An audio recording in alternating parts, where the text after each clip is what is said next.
thought I would give a little special video about how I got into stoner rock. How did I get into being absorbed in this type of music, which led me to start the YouTube channel SMOD way back when I was 19 years old. Well, my stoner rock exposure started years before that. You have to go back to around 2008, maybe even 2007. I was about 15, had my first exposure to stoner rock. And it wasn't Caius. It was stuff that my uncle had in his collection. He had a CD collection, which is actually what got me into heavy metal music, hard rock music to begin with, because before that, I was actually into country. As a kid, country was all I listened to. And finally, in my mid-teens, I got into metal music, and it was because of my Uncle Richard. So shout out to my Uncle Richard. He had a huge CD collection, and there was a handful of bands and albums that really had that gritty, wah-drenched riff playing and those stoner themes. And they were some of my favorite albums that my uncle had, and they blew my mind, and I had chills, and I was just in love immediately, and they were immediately pretty much my favorite albums. And I was like only a freshman in high school at this time, so I wanted to talk about a handful of these albums today. The first band in their albums is Monster Magnet, a very famous stoner rock band. Here's their debut album, Spine of God. Yeah, look at that artwork. Oh my God. My grandma, before she passed away, Monster Magnet holds a very special place in my heart. Before she passed away, she bought me about 4 Monster Magnet CDs for Christmas. And the artwork had nudity on it, and my grandma was a church-going lady, and it was just really funny but sweet of her to indulge my music, which was so, I'm sure, so freaky for her. She was probably, but she was pretty accepting, and so she bought me Monster Magnet albums when I was about 15. So the Spine of God, and of course Dopes to Infinity, obviously a classic. Both 90s albums, which is a theme of all my favorite music. A lot of it's from the 90s. Also Super Judge, which is their third album, or their second album. Dopes to Infinity is their third album. Super Judge is also one that I had from my Uncle Richard, and I can't find the CD of that. I know I bought it, and I can't find it. So the first 3 Monster Magnet albums, probably my first exposure to psychedelic stoner rock.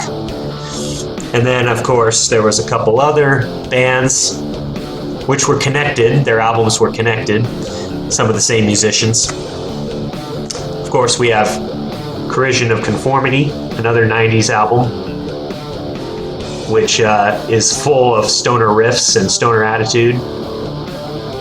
Pepper Keenan, a master, one of my favorite guitarists in stoner music. Man, he's good in the licks on Deliverance.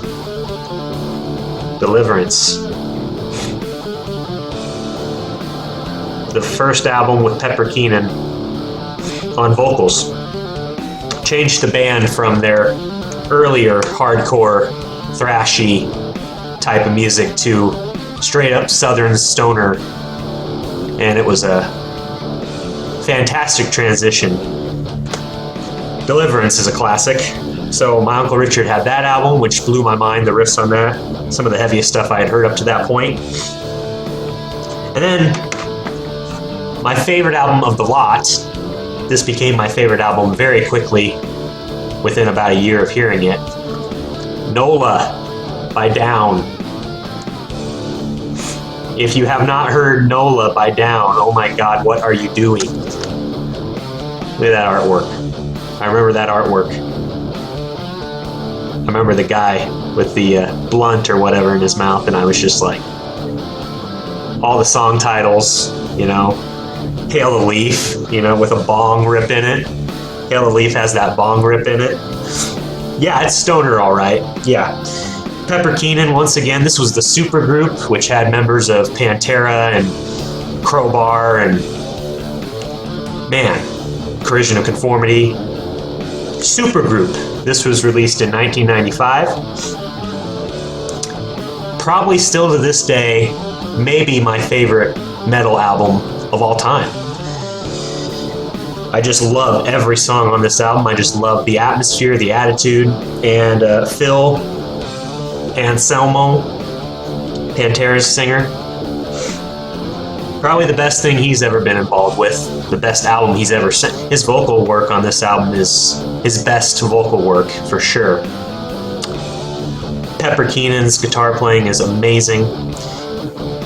You've got Todd Strange from Crowbar on it, Jimmy Bower. Boy, you've got just, this is like the best supergroup ever. So these 5 albums really were what got me into stoner rock back in about 2008. And I was just in love. So I thought I'd give some of these a shout out. I'll go over some of these albums a little bit more, read some reviews I wrote of them. I believe I wrote reviews and posted them in my Facebook group, so I'll give you a slideshow of some pictures and read a little bit about the album and my reviews of the album. Give them a little bit of a spotlight here. Although I'm sure most of you know these albums already, they're not exactly super underground or anything like that. They have pretty famous musicians on them. But I wanted to give a shout out to some of these albums, just in case some of you don't know them. And just to give a little background on how I got into stoner rock. It was first these albums, and then shortly after that, in high school, I discovered bands like Melvins. They were one of my first favorite stoner type bands. And of course, Electric Wizard, Dead Meadow, and Clutch. Those were some of the earliest favorites when I was still in high school. So yeah, I started into the stoner stuff many years before SMOD. Thank goodness I was exposed to something other than country music, because it changed my life. It really did. And it's been a very important part of my life ever since. The power of the riff. The power of the riff can be summed up in some of these releases, especially NOLA. Yeah. So if you haven't heard some of these albums, go check them out. Let's get into a little bit of information, and I'll read my reviews and give you some pictures about the albums. So let's get into it. Thanks for listening, guys. Doom on! Thanks for listening to my presentation today. This is my favorite albums that got me into stoner rock back when I was a teenager. First one I'm going to talk about is potentially still my favorite album of all time. That album is NOLA by Down. Now, NOLA is obviously short for New Orleans, Louisiana, which is where these people hail from. One of those fantastic southern sludge groups, which there are many from the South that are fantastic. Bands like Corrosion of Conformity, Acid Bath, Crowbar, I Hate God, Harvey Milk, all of these bands. There's just so many bands from the Deep South, from New Orleans area or the Gulf Coast area. The weather down there is hot, humid, sticky, oppressive, and so it's a perfect breeding ground for slow, sludgy music. Because people are slower down there due to the heat and humidity, it's a perfect place for this kind of southern sludge, slow, thick, crawling. So NOLA is one of the best albums of Southern Sludge, and that's saying a lot. Now, Down is obviously a super group. I'm sure most of you know this band already because it's got some pretty famous people in it, like Phil Anselmo of Pantera, as well as Pepper Keenan of Corrosion of Conformity. It's also got two members of Crowbar, Todd Strange and Kirk Weinstein. Kirk obviously being the lead singer, the lead man of Crowbar. And it's got Jimmy Bower on drums. Jimmy Bower from I Hate God. There are a ton of talented people on this album, and they're in their prime. This was recorded in 1994, released in September 1995. It was written between around 1990 and 1995, mainly by Phil and Pepper. So Phil, say what you will about Phil and his history with Pantera, and a lot of people don't like Phil, but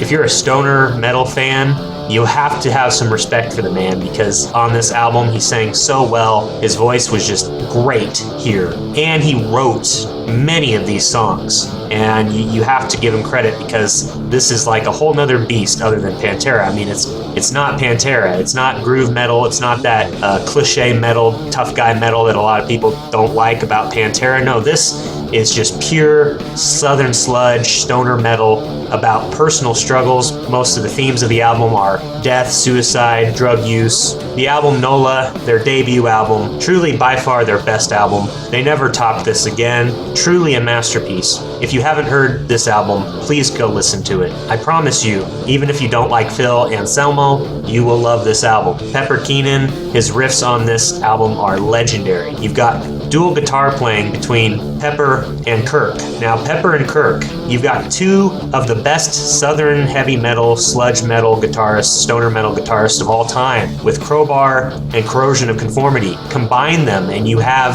NOLA. You've got the bass work of Todd Strange, which has always been fantastic.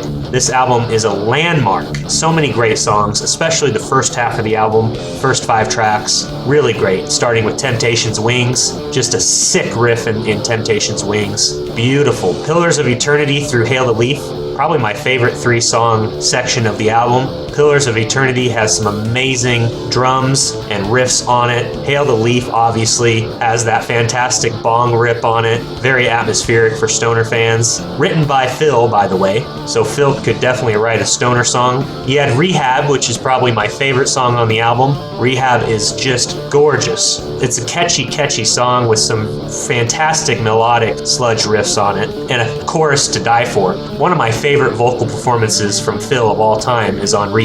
He really croons, and just his vocals soar really well in that song. It was written by 3 members of the band, Phil, Pepper, and Kirk.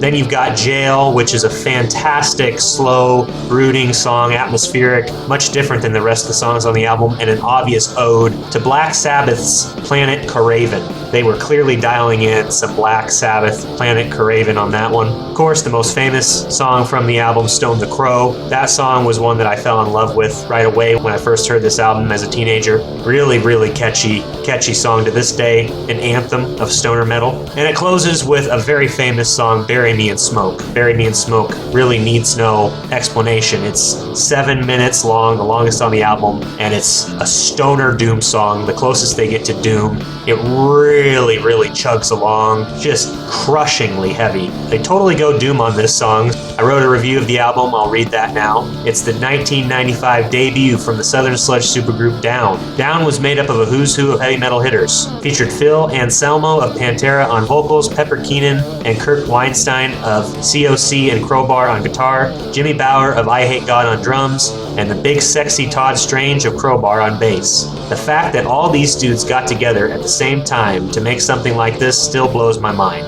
NOLA has pound for pound the best riffs I've ever heard of any album. It's a complete riff fest from beginning to end. Although a sludge album, NOLA contains traces of hardcore punk, southern rock, stoner rock, and grunge. Lyrical themes are predominantly focused on dark topics such as death, suicide, and drug abuse. I would seriously put it above any album released by the members' original bands. That's saying a lot. This album will always be special to me. It was probably the first stoner metal I was exposed to. My uncle had it, and I remember being being absolutely blown away when I ripped it to my computer. I had never heard anything like it. It quickly became one of my favorite albums and has been ever since, and it sparked my love for sludge and stoner metal. There would be no SMOD without NOLA. If you call yourself a heavy metal fan, you simply can't be without this in your collection. These riffs should be taught in any school of rock. And the album closer, Bury Me in Smoke, is a doom anthem if there ever was one. Just pick this up today, you won't regret it. So obviously Down would continue to release more albums after this, including Down 2 in 2002, but it's nowhere near the level of NOLA. The magic, the intensity that they had on NOLA. They lost a lot of that intensity and that stoner sludge atmosphere, but it still has some good songs on it. And of course, Down 3,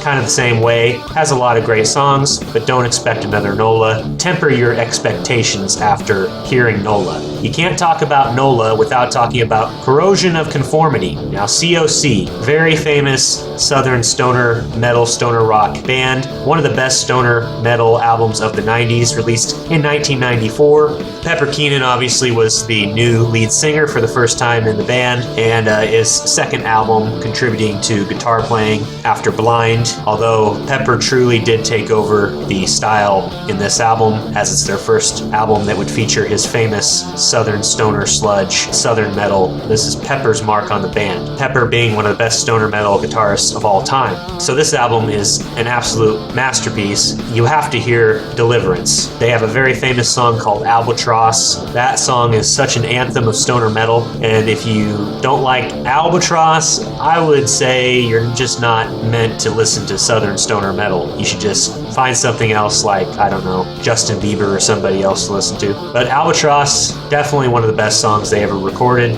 Clean My Wounds, also a famous hit for the band. Fantastic song, just so much energy. The section of the album between Albatross and Senior Limpio, that section of the album is amazing. You've got Albatross and Clean My Wounds, you've got a beautiful instrumental called Without Wings, which has gorgeous guitar playing. Broken Man, one of the heavier, slower songs on the album, and of course Senior Limpio, which is insane, fast-paced, high-energy, ass-kicking song. And you've also got some other fantastic songs later in the album, like 7 Days and Migraine. Those two are really, really great. Rolling Stone magazine ranked Deliverance at number 31 on their list of the best rock albums of 1994, and it actually was certified gold in 2023 after selling 500,000 copies. So this bad boy sold 500,000 copies. So that's pretty good for this type of music. So just a chock-full album of Sabbath-inspired riffs, melodic monolithic power chords, a lot of variety in terms of ferocious speed,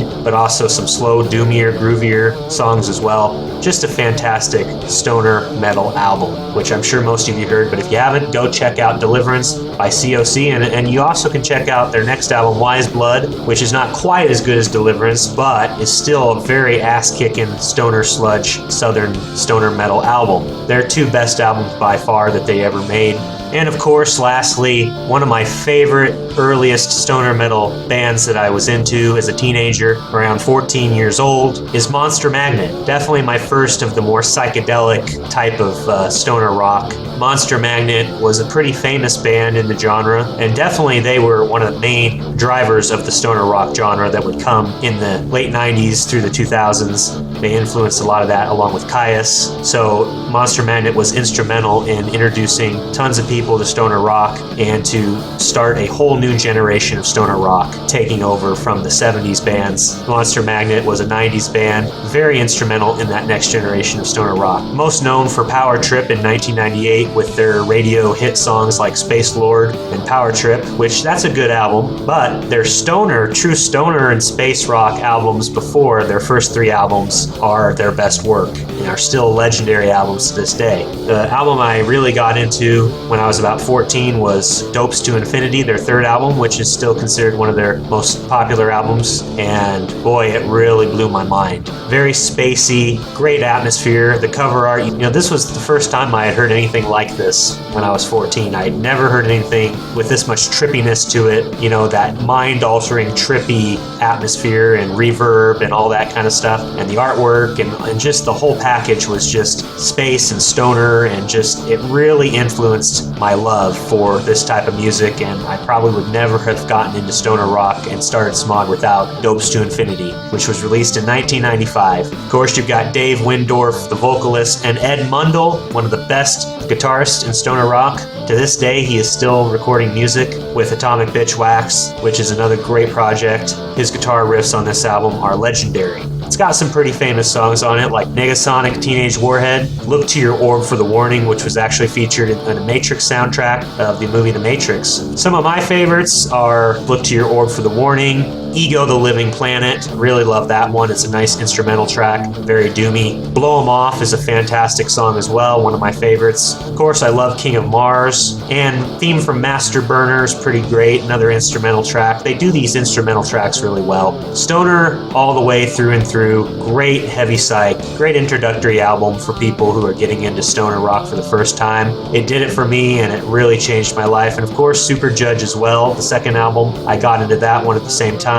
That one has a fantastic first half of the album with a much weaker second half. But the first 5 songs are really a great stretch of Monster Magnet. Maybe their best 5-song stretch of their careers, with Cyclops Revolution, Twin Earth, Super Judge, Caged Around the Sun, and Elephant Bell. Definitely listen to those first 5 songs. Of course, Spine of God, their debut, probably their most acid-drenched, psychedelic, heavy psychedelic one, probably their most stoner of all their albums. It wasn't my first Monster Magnet album, but it was one of my favorites as soon as I found it. Pill Shovel is a fantastic opening track. Nod Scene is a trippy space rock, psych-drenched, drug-infused song, crazy song. Black Mastermind, awesome. Spine of God, the self-titled track, probably one of my all-time favorite Monster Magnet songs and the best song on the album. An anthem, it's an 8-minute epic. And of course, Ozzium closes the album with an 8-minute trippy drug-infused song, very atmospheric. The first 3 albums from Monster Magnet, I'm sure you've heard them, but if you haven't, they're amazing. I'll read my review of Dopes to Infinity. Album number 3 for the band was one of the best stoner rock albums my uncle introduced me to. Along with NOLA by Down, this was probably my go-to. Monster Magnet quickly became one of my favorite bands, and this was trippier and heavier than anything I had heard at 14. Dopes to Infinity is still a highly regarded album in the scene to this day. A definite classic that influenced many bands to come. I wish they had stuck with this, but oh well, I guess all bands have to move on. The atmosphere is fantastic. This one really takes you on a trip. I also adore the album art. It gives a great idea of the space vibe they capture here. It really sparked my interest as a young, wide-eyed explorer. Ed Mundell really let it fly and is one of the great guitarists of stoner rock.